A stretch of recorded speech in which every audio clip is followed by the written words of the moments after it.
CPATA Board of Directors. I now call the meeting to order. If you'd like to listen to today's meeting in French, you can access simultaneous interpretation by clicking the globe icon in the bottom of your window and selecting your language. CPATA is the Canadian federal regulator of patent agents and trademark agents, with staff and licensees living and working throughout our vast and free nation. I'd like to begin by acknowledging the land we call Canada as the traditional and ancestral territory of many Indigenous peoples, people who have lived on and cared for these lands for generations. We are grateful for the traditional knowledge keepers and elders who are still with us, and for those who have gone before us. We respect the histories, languages, and cultures of First Nations, Métis, Inuit, and all First Peoples of Canada, whose presence continues to enrich our vibrant communities. Today and every day, we acknowledge this and offer our appreciation for living and working on this beautiful land. By offering this land acknowledgement, we remind ourselves that we live in a land of great diversity and that we are accountable for our relationships with all who live here. I had the pleasure of attending IPIC's annual conference in Newfoundland at the end of September, along with Director Andrew Currier, CEO and Registrar Judah Straczynski, Director of Registration and Education, Deputy Registrar Jen Slobodkin, and Director of Communications Dana Dragomir. It was a great opportunity to connect with licensees and with IPIC leadership, and to acknowledge and congratulate the former and incoming presidents of IPIC. CPATA hosted a roundtable session where we listened to and learned from the perspectives of licensees and other IP stakeholders on the apprenticeship model as a pathway to licensure. I want to thank the licensees and stakeholders who provided feedback on 2 CPATA consultations this year. In response to the apprenticeships consultation, more than 130 people completed our surveys, and we held 11 focus groups with 47 participants. More than 100 respondents completed the validation survey for the professional foundation's competency profile. We're deeply grateful to everyone who took the time to work with us on these important regulatory initiatives. I also want to thank those who completed the annual licensee report and demographic survey. Starting in 2025, CPATA will be adding further questions to this consultation survey to enable collection of the information required by our bylaws and to gather additional data necessary to understand trends in the composition and practice of the professions over time.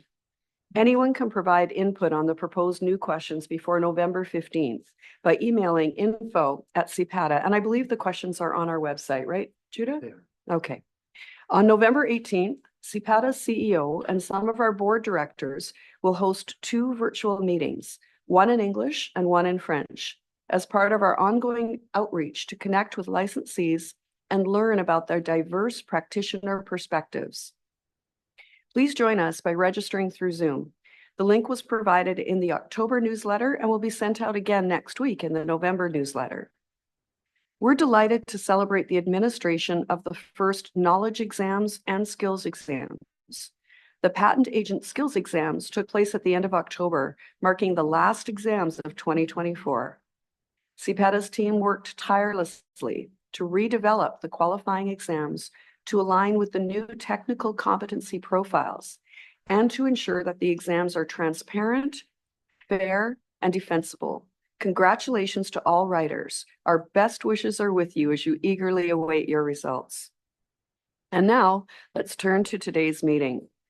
CPATA's board meeting materials are published on the website in both English and French, where they're accessible to the public prior to the meeting. Recordings of each meeting are also available on the website. I'll begin by asking directors to declare if they have any conflicts regarding matters on the agenda. Any conflicts by any directors? None. Okay, so Donna, I can't see the screen, so I can't see any directors on. I can't see if anyone's got. No conflict. Karima. Karima hasn't declared any conflict.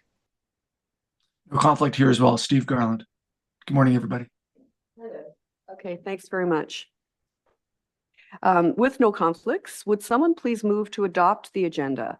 The motion is, be it resolved that the agenda for the November 7, 2024 meeting of CPATA's Board of Directors be adopted. Elise, you have adopted or made the motion. Could I have a seconder? Thanks very much, Scott. And all in favor? Any opposed?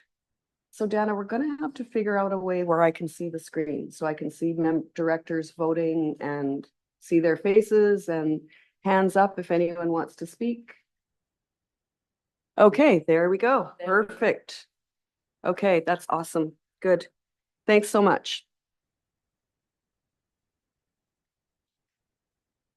Okay, so with our agenda approved, our next item is to approve the minutes. So the motion is, be it resolved that the minutes of the September 30th, 2024 board meeting are approved.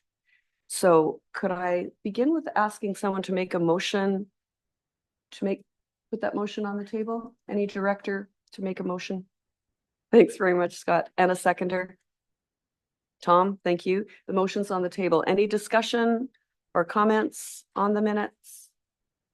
No? All right. Seeing none, I will call for a vote. All in favor? Any opposed? Okay, seeing none, that motion is carried. Thank you. Okay, we'll move on to the reports section of our agenda. So we've got committee reports and other reports. So CPATA's committees play a vital role in our regulatory initiatives. Each committee has a unique function and it is described in their reports, which, as I said earlier, were made public before the meeting. To consider committee recommendations and to otherwise meet its fiduciary oversight duties, the board receives regular reports from each committee. Our committee reports today, we're going to start with the Investigations Committee. So I see Victoria Reese, our General Counsel, Professional Regulation, is online with us. Welcome, Victoria, and we'll look forward to your report. Hi, welcome everybody. Good morning. I'm sorry I'm not there to join you. It looks like a beautiful room. So the Investigations Committee had a special meeting on October the 25th in order to consider a settlement proposal in a matter.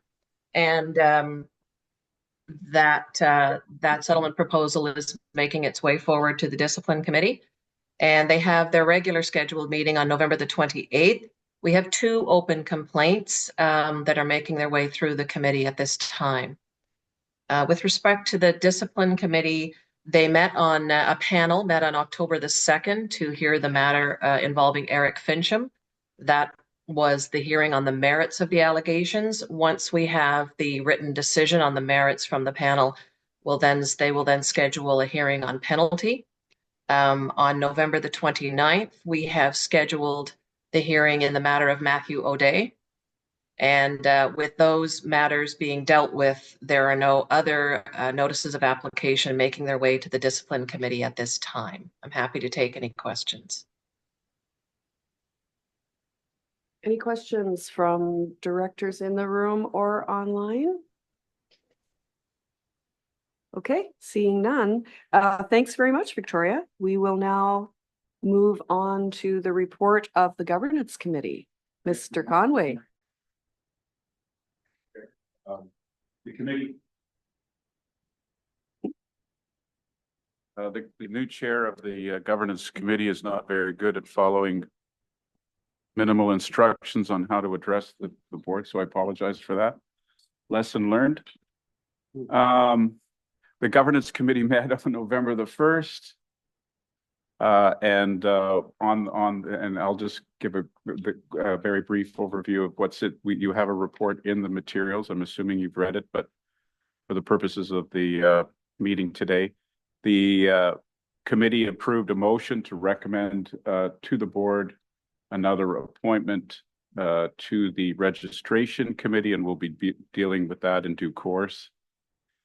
We continue to consider recommendations with respect to committee term lengths for the Governance Committee, together with amendments to our terms of reference, We also had a review the terms of reference for all committees, as well as receiving input from the audit and risk committee. And we expect to bring some recommendations of those to the board in due course.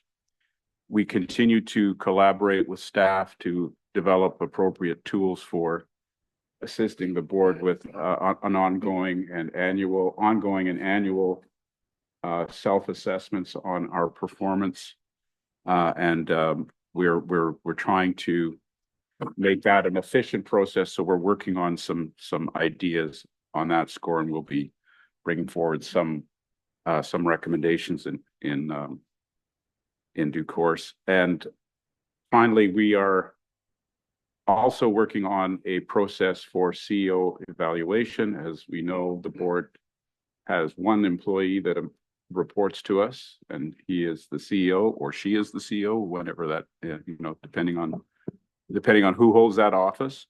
But we consider it to be really important to ensure that we have ongoing dialogue. The board has ongoing dialogue in a formalized process with the CEO to ensure that the CEO's performance is being measured appropriately against the strategic goals that the board sets on an annual basis, and that we have a constant and formal feedback loop. And then that will also eventually feed into the compensation review that we'll be doing on an annual basis. So we will be coming forward with some thoughts on that, and some discussion about that at a later date. So that's my report. Thank you. Any questions? Any questions for the chair of our governance committee, either online? Any additions, questions? I'm not seeing any online or around the table. All right. So great. Thanks very much, Tom. The next report is from the Audit and Risk Committee. So we have Sean Walker, our CFO, with us, and our CEO, Judah Straczynski, are both, I think you guys are tag teaming on this report, right? Yeah, so I think I'm going to let Sean provide the update on the Audit and Risk Committee, and there are also materials following that committee around the financials of the organization to the end of September, which are looking very positive. And I'm going to let Sean lead us through them so that the board has an opportunity, and those watching have an opportunity to have a bit more detailed understanding of the state of the organization financially. Thank you. Okay. Thanks, Judah. So the Audit and Risk Committee is very busy in the fall. Really kicks off here in October with the start of budgeting for the following year, but we're also leading into our year-end audit, also leading into fee discussions and everything. So we met on October 22nd. It was the only meeting since the last update to the board. We have some standing items that we review at each meeting. So those are the minutes, and of course, from the previous meeting and the action log. We go through the internal financial statements to the most recent month. We'll go through those in a second.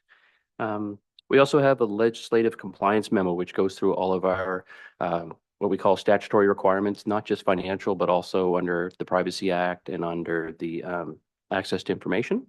So we report on those findings, or on the status of those as well. At the meeting, we also discussed the year-end audit planning timeline, and when we'll meet with Doane Grant Thornton, and when they will start their audit. We also talked about the committee's terms of reference, which are currently being reviewed now by the committee, along with the governance committee as well, to look at term lengths and appointments and try to clean up some of the wording so it's more in line with the other regulatory committees. So that work is ongoing. Okay. And at each meeting, I provide sort of what we call the financial areas update, and it's for smaller areas that might not be part of a report or a schedule themselves. So we usually give a very high level summary of the financial reports, and we're going to go through those in detail. I talk about the cash situation, especially we've purchased a GIC with the extra cash that we had after fee season. And I'll talk about that as well. And then we talk about the meeting schedule for next year. The board's meeting schedule just came out this week, so now we're following that up with our audit and risk committee meetings, because we try to have them meet 2 to 3 weeks in advance so that the materials have time to be prepared. Okay. We also reviewed the first draft of the 2025 budget schedules and supporting memos, which we will go through here today. The good news is that even with a conservative budget, it does look like we will have about $1 million surplus if all things stay the same for next year, which is definitely will help us increase those reserves that we'll talk about as well.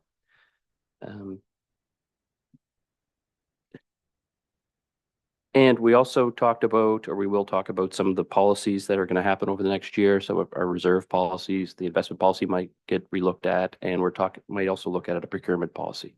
Now that CPATA is no longer in its infancy and starting to get up and running. So these are some policies that we want to continue to look at. Okay. For the rest of the year, we do have a meeting on November 19th, just in a couple of weeks, to review the final draft of the budget, or what we hope will be the final draft. And then at that meeting, we will finalize the work plan and the meeting schedule for next year. Okay.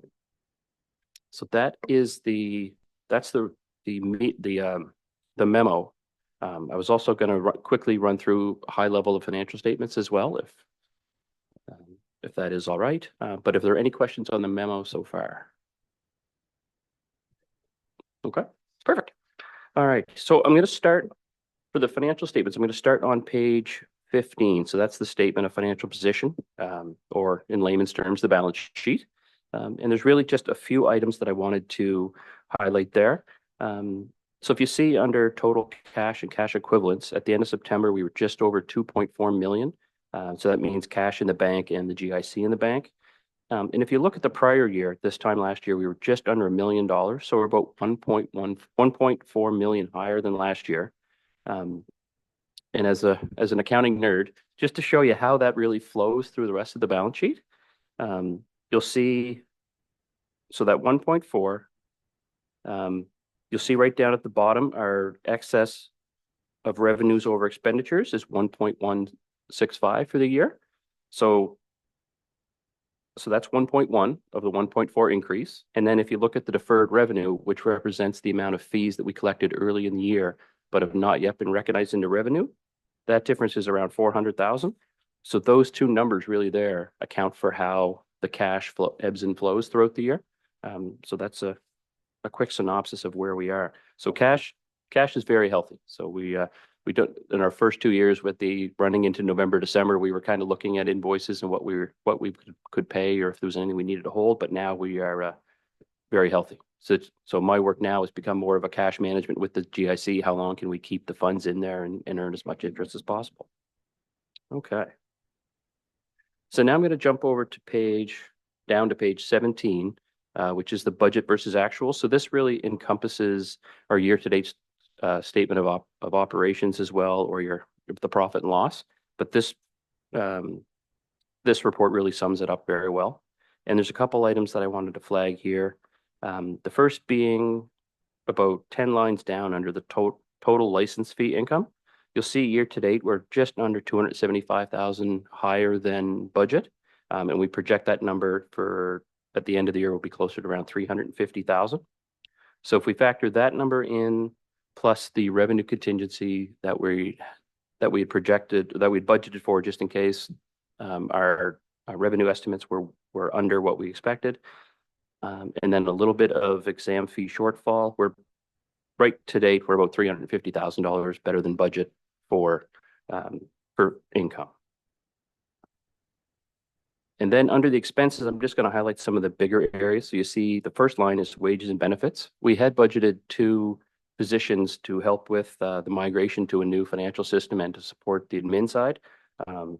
But it's either thankfully or unfortunately, our staff worked so hard that we didn't need to have those positions. So they remained vacant. So that's a bit of a savings and a shot in the arm this year.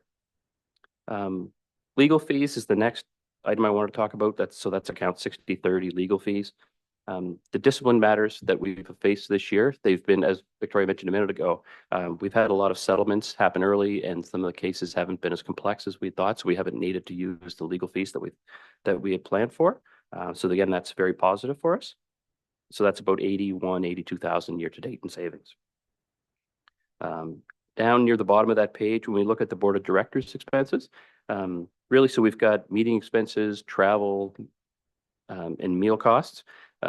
This board has been very good at, I don't want to say being frugal, but being very cost efficient or keeping an eye on costs, like staying one night for meetings, flying in day of, things like that. So we're definitely under budget there. Now, this meeting here, of course, has been budgeted, so it will come against those numbers, but we do expect to see significant savings this year with board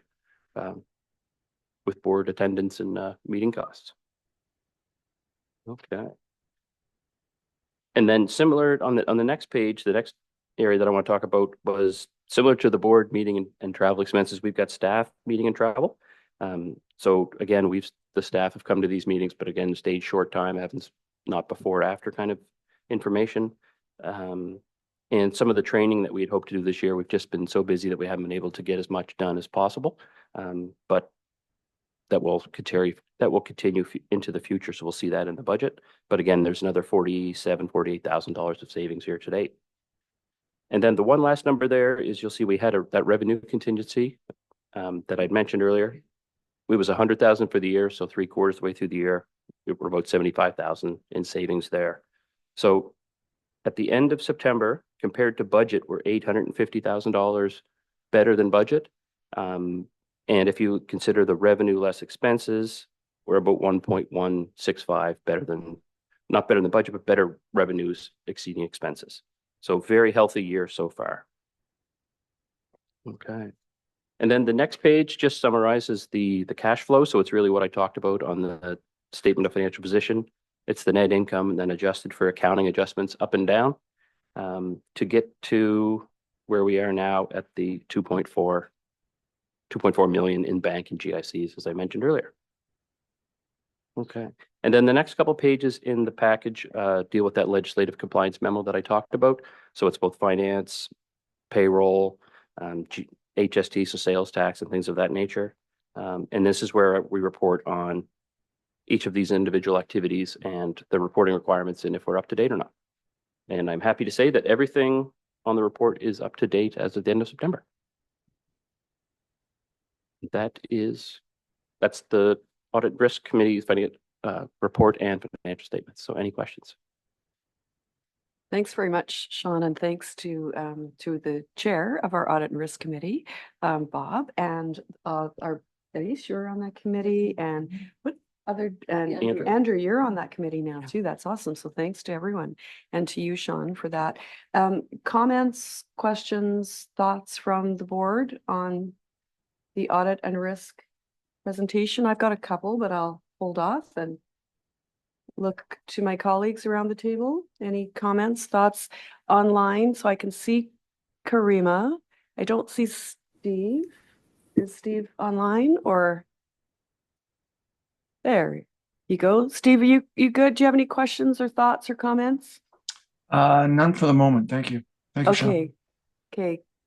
Great. And Karima. So seeing none, I just wanted to, I love, Sean, how you highlighted for us that certain things that might have a positive financial income, which look good on paper, but the board needs to be mindful of that. For example, savings in staff training, savings in the fact that we anticipated we would need certain staff for certain things, but we haven't gotten around to or needed to hire them or been able to hire them because everyone's so busy and stuff.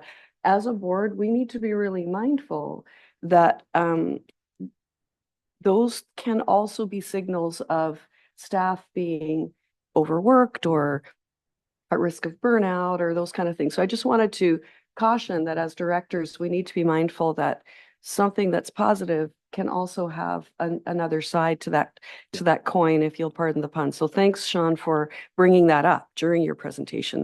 That's good to know. Judah, do you have any concerns in that regard? At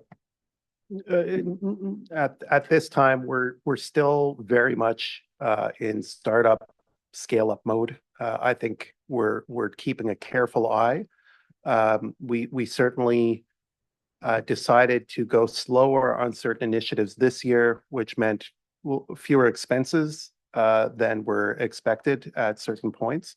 And so that is a positive for this year. And better to err on the side of caution at this early stage. But we are continuing to monitor what on our task list and our go forward we will need to plan for, and what implications that may have for budget or for staff. Certainly we run lean, as we all know, and today, for those who are watching or those in the room, you can see that we have had some health issues, but 'tis the season, and we run remotely across Canada, and I jokingly but accurately note that we are often the early warning system for Canada, because we can see that the person in Ontario is sick and then the person in Halifax is sick.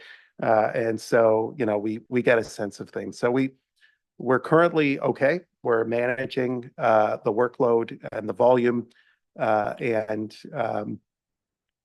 want to make sure that staff are able to take their breaks and not burn out. But as we continue to look at the programming, we may need to consider additional supports over time for certain aspects of the work.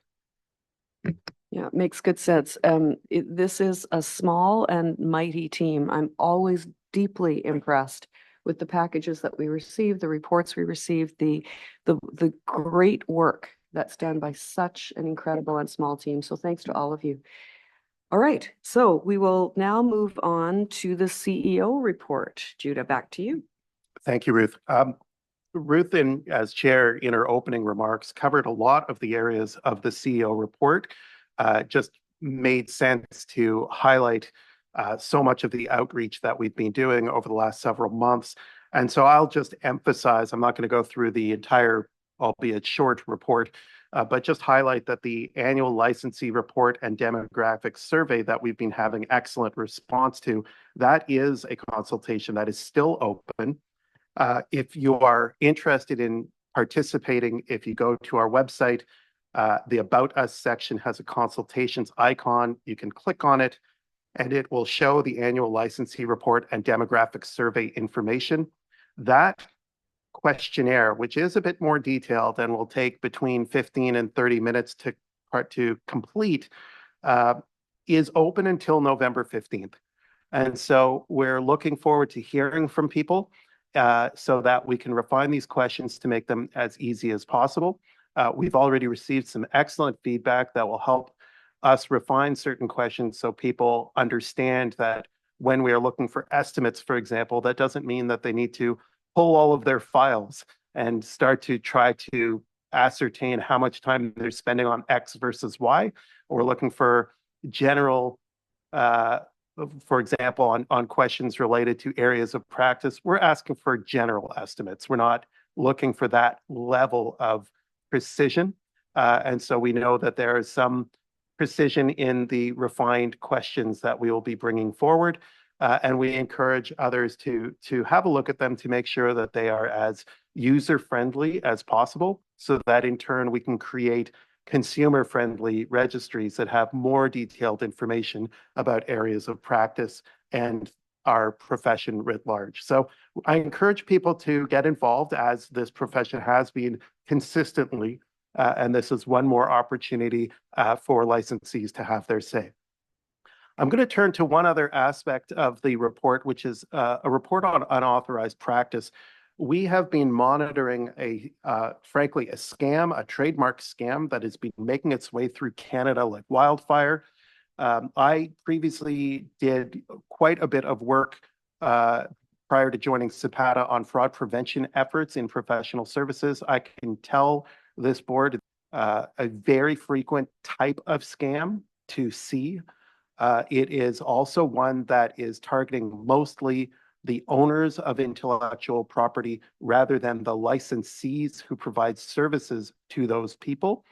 But because our licensees are right there at the front lines, they're the ones hearing from their clients when the questions are coming in from these scammers who are saying to the owners of IP that their IP is at risk and you should get in touch with us immediately. And you know that the next thing that happens is they're going to say, and now send us some money, and then you are never going to see that money, and you are never going to see any steps taken. And so we've been hearing from across the country, from both the professions and the public, including rights holders from a range of areas, including business and civil society who own intellectual property as well. And we have been doing all that we can to reply as quickly as possible. And I have great thanks to Victoria Reese, who's with us online today. She has set her goal of responding between 24 and 48 business hours. 24 and 48 hours, really, between 1 to 2 days for inquiries that are coming in. We also have provided information about this scam in our newsletter that goes out to all licensees and others who are interested in our work. We have shared public warnings repeatedly. And as the scam intensified over the last several days, we issued a warning on October 28th, and then we issued another warning earlier this week on November 4th, I believe. And that notice names the names of those we see acting fraudulently. So we have escalated and we have made it available. We have provided samples of the emails that we have seen arrive so that people can see them now online. So when people Google these names in the future, they will find the CPATA notices, and these names will be out there and become better known to the public as fraudsters. So that is the step we are taking proactively at this time. And we know that all boats need to rise to meet this challenge. And so we have been working with the Canadian Intellectual Property Office and sharing our notices. They are amplifying our work. We are amplifying their work. The same is said for the Intellectual Property Institute of Canada. IPIC has been amplifying our work, and they have been sharing their licensee concerns as they come in about these frauds. They have then been pointed towards us so that we can continue to monitor how the scam morphs. I can't say with any definitiveness when this scam will go away. Typically, they come, they hit, and they go. We're trying to expedite this by making it more painful for these groups in Canada, more painful for them to have to continuously try to change their language, change their names, do things along the way that are just annoying so that they can leave this part alone and admittedly probably just move off and onto the next scam. But we want it out of our court, away from our clients, away from the public we protect, and we're doing everything we can as reasonably and quickly as possible to assist the public and our licensees in the process as well. So putting that out there for those who are watching, you can see in our most recent news items on our website, the notices that have gone out. We're also amplifying them on social media, and we're appreciative of the firms. And I do know that some of the directors here have amplified the messaging via their firms. And we appreciate the steps that are being taken to get the message out. So subject to any questions you have, that's the CEO report for this meeting.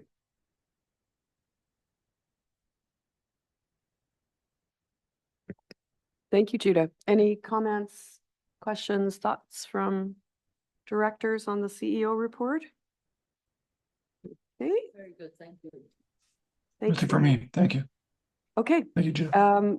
Perfect. On to the next section then of our agenda, which is all about financial highlights and the preliminary budget discussion. So I think, Sean, you've got some presentations around 2025 that you want to share? Yes. So I'm just going to start by setting the stage a little bit here, and Sean will as well, but I wanted to make it clear what we're doing today for those who are watching is we're building in public. These are draft budget notes that Sean is going to present today. He's going to use a PowerPoint slide to help us see the early stages of budget development. These slides will be posted on our website as part of the meeting materials after this meeting, so that anyone who has questions or wants to look at the details is able to do so. We did not include these in the meeting materials because the budget planning process is very fluid. there are assumptions in here that have not been vetted yet by the board. These are materials that came through the committee and staff development processes. So you should treat these as very preliminary and subject to change. With that in mind, though, we want people to get a sense of the direction that we're heading in and get a sense early on for those who have been interested in our finances of where things currently stand.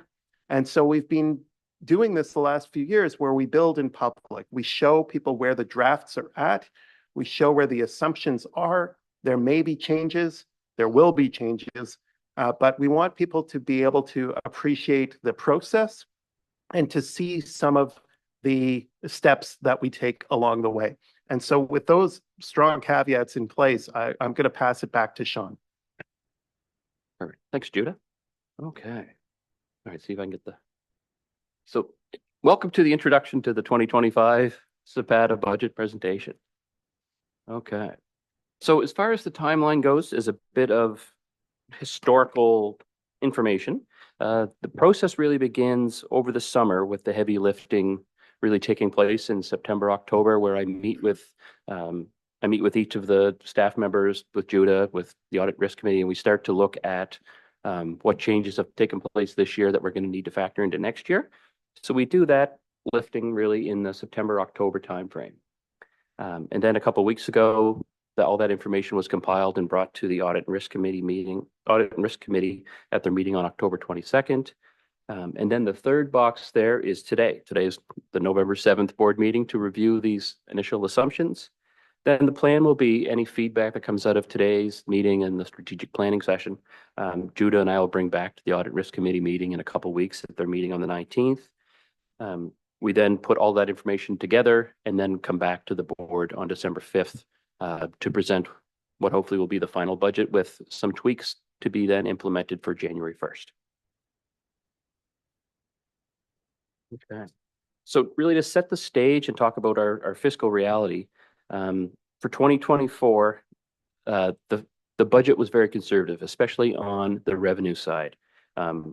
We had anticipated to see a small, maybe 10, 15% attrition based on the increase in the cost of fees, but we didn't see that. We saw some small attrition, but that was picked up by our C3 agents becoming Class 1 fully practicing agents. So this necessary fee increase that we talked about was able to provide CPATA with the income required to cover, not only just cover our expenses, the true cost of regulation, but now we can also establish those financial reserves that we've talked about, the rainy day fund, things like that we'll need. And as we talked about, and we talked about this at great length at the Audit Risk Committee, even though we've seen an increase in revenue this year, we haven't increased expenses. We've kept to the budget. We've been below budget in almost every area. So we're not spending just for the sake of spending. So it's been very, very tight. Okay. We have seen, or one of the goals, our goals over the next couple of years are to become fully independent from the government with respect to our line of credit and their guarantee, which we haven't had to use, and also fully fund the reserves over the next couple of years. Okay. As Judah mentioned earlier, the 2025 budget will be our last budget under the current strategic plan. So we'll start to look at multi-year budgeting along with the strategic plan in the near future, in the near to medium future. The budget, as I mentioned earlier, we're looking at a contribution to reserves of about $1 million in 2025. And we do anticipate small growth in the profession. We've seen a lot of success in the exams, a lot of our C3 agents that are going to be looking to go into full practicing statuses. And also, this is the second year where our fees are going to be at that increased level of $1,800 for Class 1. So far, we've been very conservative with the revenue budget. We've taken the number of agents that we have at the end of September, our licensees, and we're projecting that forward to next year. Again, to be conservative so that we're not trying to increase revenue where we think we don't need to. Okay. And we've also, right now, we've continued to have that $100,000 expense contingency to account for unforeseen items in the following year. Okay. We've mentioned reserves a few times.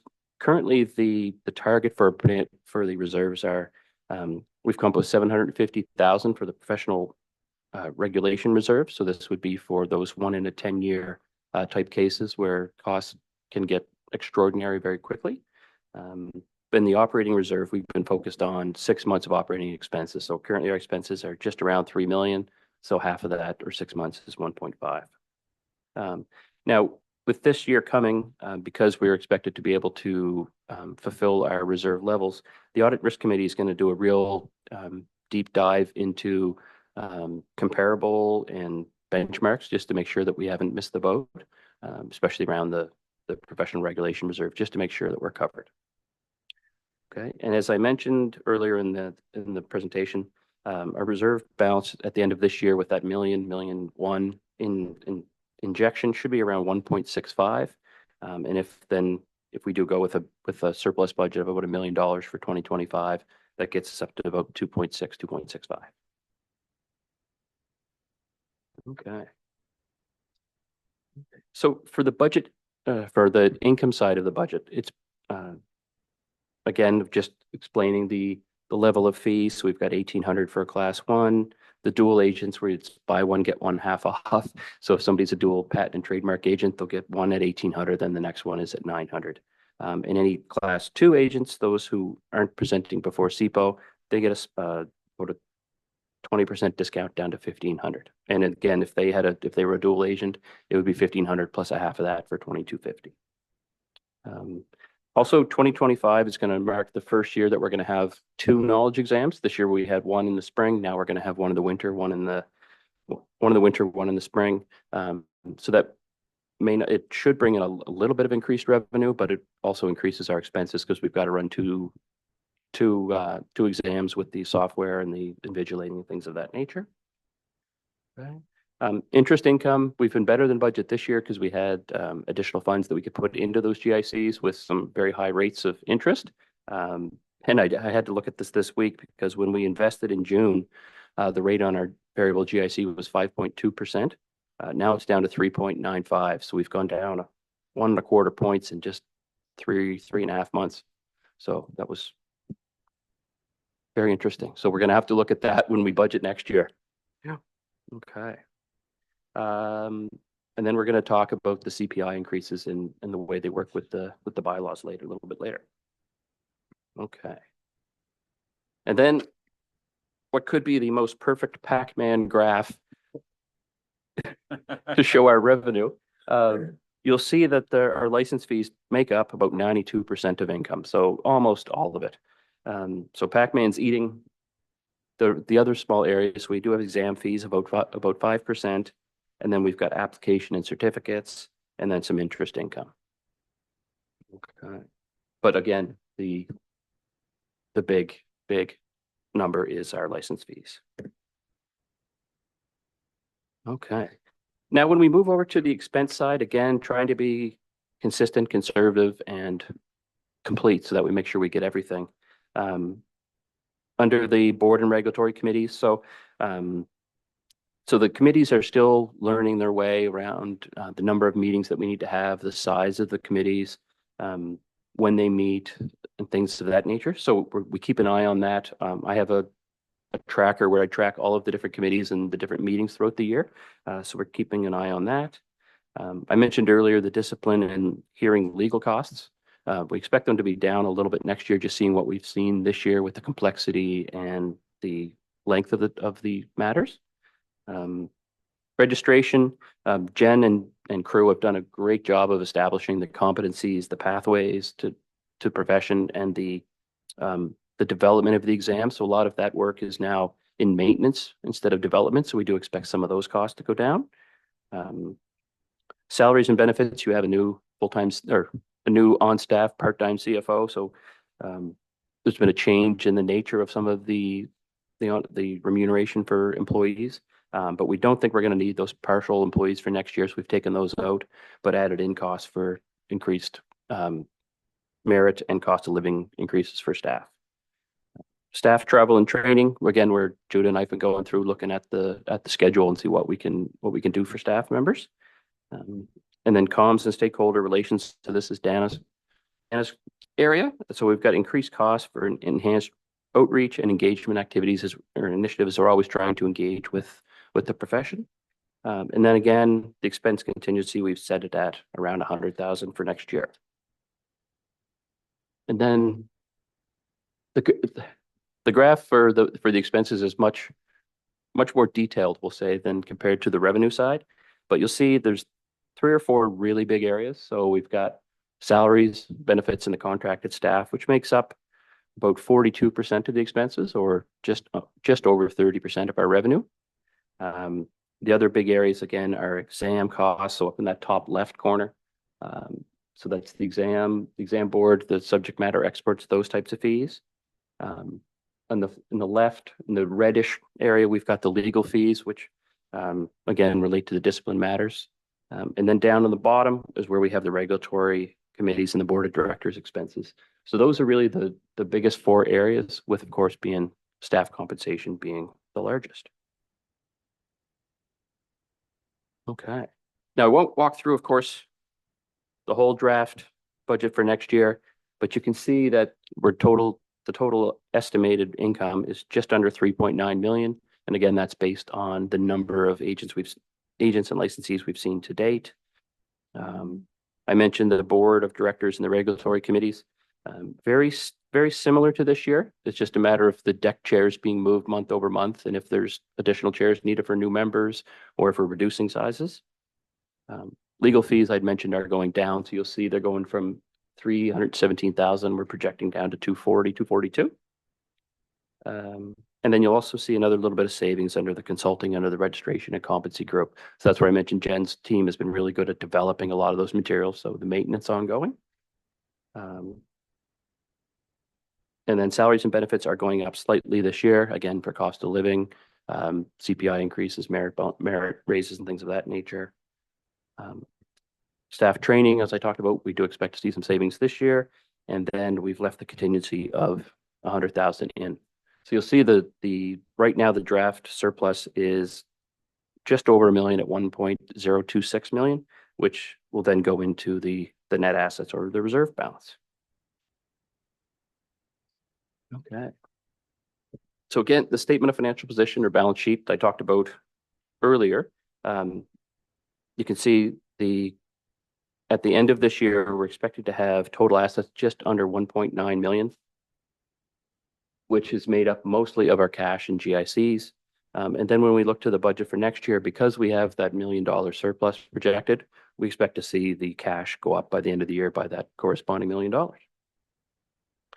The accounts payable and accrued payable, so that's the timing of when we receive invoices at the end of the year, committee payments, and some support for the education items that all happen right near year end. So we have those as accrued and payables. And then that brings us down to the reserve or the net asset area. And you'll see, as I mentioned earlier, the 2.59 number, that's the 2.6 of reserve balance that I talked about earlier. Okay. Uh-oh. My clicker's gone to sleep. Okay. And I'll talk, we've got 1 slide left. There we go. So future planning. So what we're looking at over the next year or so. We've mentioned that we have a healthy financial position. The cash is good right now. The reserve targets are coming into focus. As I mentioned earlier, this is the 2025 will be the last budget under the current strategic plan. We do want to become fully financially independent from ISED in the support that they've provided to the line of credit through RBC. The Audit and Risk Committee continues to do some of the heavy lifting on some of our policy work. We'll continue to do that. And then regulatory programs. So 2026 and ongoing we're hoping to support or continued support for the development of regulatory programs such as pathways, the standards review, practice management, continuing education. So those are some of the initiatives that we expect to see. And then that'll take us into multi-year budgeting, where we can kind of plan years ahead as opposed to just 1 year at a time. Okay. Any questions? comments, concerns? Sean, thanks very much, and really enjoyed the time I've had on the Audit Risk Committee. I think something that might be good for, I've probably also been said before, but for licensees to hear is how the operation reserves are set. And I think I can get my mind around the operational ones because you can look to other organizations, but the professional regulatory defense side of it, and I think 750 was the target. It must be a tough one to reach, and I'm wondering if you can, I think it would be good for licensees to kind of reiterate again how we're coming up with that number. Good. Do you want to? So the 750 number specifically. Yeah, That's so one, yeah. so the professional responsibility reserves were set as an aspirational target for this year so that they could potentially become achievable as a starting point reserve. What we did is we looked at what the typical costs estimated would be for a significant case. And by significant, there are different types, but what it might take, for example, to deal with a scorched earth litigation, to deal with a significant complaint requiring significant investigation efforts, potential multiple court appearances or hearings with respect to a licensee, or a significant unauthorized practice matter that required the use of the courts as per our jurisdiction, which would potentially involve injunctions or other forms of relief. When we did this, we also looked at IPIC's submissions to government when they were looking at developing budgets for a potential regulatory model. And on their research, they had found that back at that time, which was in the 2016 era, that from their discussions with various regulators, a case of that nature would probably cost $600,000. Indexing that to inflation gets us to around $750,000. I have seen cases north of that are significant cases. We have also seen in some regulatory contexts more than one significant case at a time. And so the balancing act for year one was to make it clear to all of our stakeholders that we recognized that our money at the end of the year that was not already allocated and towards receivables, etc., of about $300,000 was insufficient if we were going to get hit with one of these significant matters right off the bat. And so we needed to set up reserves. And the decision initially was to build towards something attainable, knowing that we did not know what the profession could withstand in the early build. And so we set that initial reserve at 750, but recognizing that we might want to review it if we are healthy and able to do so, because best practice would be to check what the costs are now and to have something there so that if you have more than one piston firing at a time, you don't end up in a lurch, which is what could happen if we had more than one significant case. Because our fees currently are not set annually. We have to go back to government, make sure that we can post bylaws. We've committed to consulting on fee matters with the profession. These things might take time. And the concern that was identified at the last committee meeting was that it will be important to just have a look and be very carefully considering of how reserves are generally addressed and to have some other comparables, because if 750 ultimately ends up being thin, then we'd end up putting the profession at risk of another type of destabilizing fee issue if we were to sew up our reserves at 750 and review our fees down the road in a manner that might not account for future reserve issues. And so the good news about all of this is that based on our current estimates for budget 2025, is that if all continues to move in this manner where we have a healthy profession that has returned as they have, and it's amazing what a year can do, but we have to rewind to remember that we were just given a list from CPO of people who claim to be doing this work. And as we started to reach out to people, we were realizing some people were paying the fee but weren't doing the work. And now that it's a profession, some people were saying, okay, I'm no longer invested in this area because now it is modernizing. I don't need to continue because I don't practice. And we were still figuring out that baseline. Based on 2024, we think we have our baseline. And so for 2025 and onward, based on this fee estimate, we expect that we will, if we don't have to call on the reserves for any significant operational or professional regulatory matter, we will be able to meet the reserves by the end of about next year.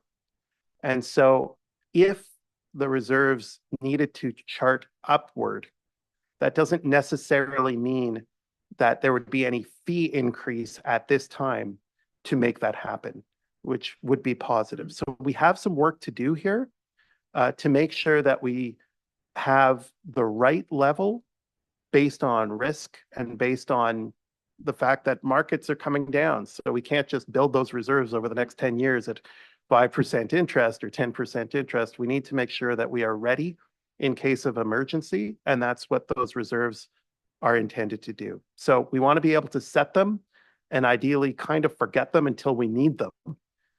But then they will be there and they will be appropriately set to be ready for emergencies as may arise.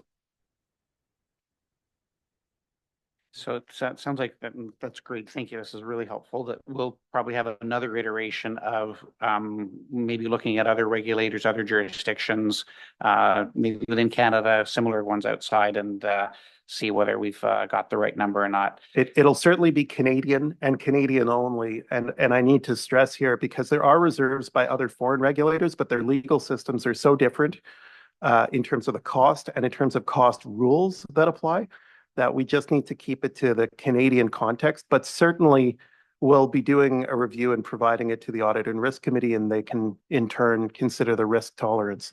So there wouldn't be anything to be learned by even just looking at experience of number of cases or things like that in IP Reg or US or the experience is yes, but how you cost for them would be a Canadian exercise. Understood. Great question, Andrew. And you're going to have the fun of making a recommendation to your board through the Audit and Risk Committee on all of this. So that's great. Really good Setting discussion. myself up. Yeah. Nicely done. Nicely done. Okay. Any other comments, questions? Sean, Judah, that was great. And boy, what a difference a year makes, right? There have been some pretty tense and scary conversations around this table in the beginning when we really had nothing and didn't know what we were up against. So really, really relieved to see a healthy balance sheet. So that's great news. Okay. I'm just looking online. Amber has joined us now. Welcome, Amber. Karima has had to drop off, and I see Steve is still there. Amber, Steve, do you have any questions or anything on this topic, or okay to move to the next? Okay, perfect. Thank you. Okay, the next item on our agenda is one that our Governance Committee Chair, Tom, alluded to earlier, and that is a committee appointment. So we do have a motion to make an appointment. Did you have something you wanted to say first, Judah? No, I just wanted to bring the motion forward. And Tom, do you have it, or do you I've want got me to it read right it? The motion is in the materials. I'll just read it and then we'll open it up for discussion, if any. Well, let me just find it. Well, maybe I should just get you to read it because So it is a proposed appointment to the registration committee. Because these appointees' names have come forward confidentially, the board has received in-camera materials describing the background and the nature of the appointment. And now we're prepared to present the motion, which is, be it resolved that Alessandro Cologny be appointed to the registration committee effective immediately until June 2026. so I will move that motion, and I'm going to ask Bridget, the other member of the committee who is present, to second the motion. She's seconding the motion. Okay, so we have a mover and a seconder. Any discussion on that motion that's on the table? As Judah mentioned, board members had this information in advance, and certainly I hadn't heard any concerns. All right, seeing no further discussion, I will call for a vote. All in favor? Any opposed? That motion is carried. Thank you. And thank you to our new member of the committee.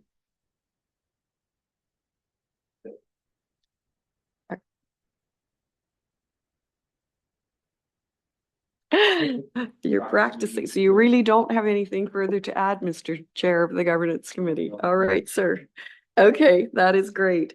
We now will turn to other business. I've not seen any other business come forward in advance of the meeting, which would be the practice. And so with that being said, I am thinking we are probably ready for a motion to adjourn. Anything further, Judah, that you'd like to? I'd just like to thank all the staff. The fall is an incredibly busy time of year. They've been leading in regulatory excellence, presenting findings at CNAR, doing so much great outreach with the professions, attending Newfoundland to IPIC, helping us with our outreach. We have an upcoming CEO webinar on November 18. And we will be having all of the elected directors joining me on a very informal conversational webinar with members of the profession. We encourage those who are interested to register. And there's also going to be one in French with myself and with Brigitte. And so we are looking forward to welcoming the profession who may be curious about updates. All of that work is done by staff, and particular thanks also to Sean. You can see a lot of heavy lifting goes into the financial modeling, and it has been quite an incredible journey from a financial standpoint to have to come up with different models over time to try to find the right size approach for this profession, and to do so in a manner that adequately sets resources to protect the public and to promote the future strength of the profession.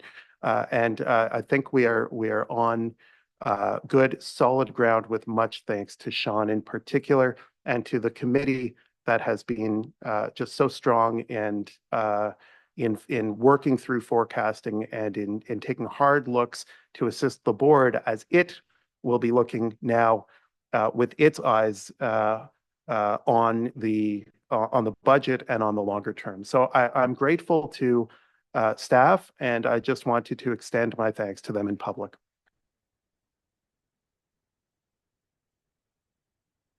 Bravo. Thank you, everyone. I will now call for a motion to adjourn. Thank you so much, Scott, and seconded by Andrew. Thanks. All in favor? Yep. And seeing all in favor, this meeting is now adjourned. Thank you, everyone.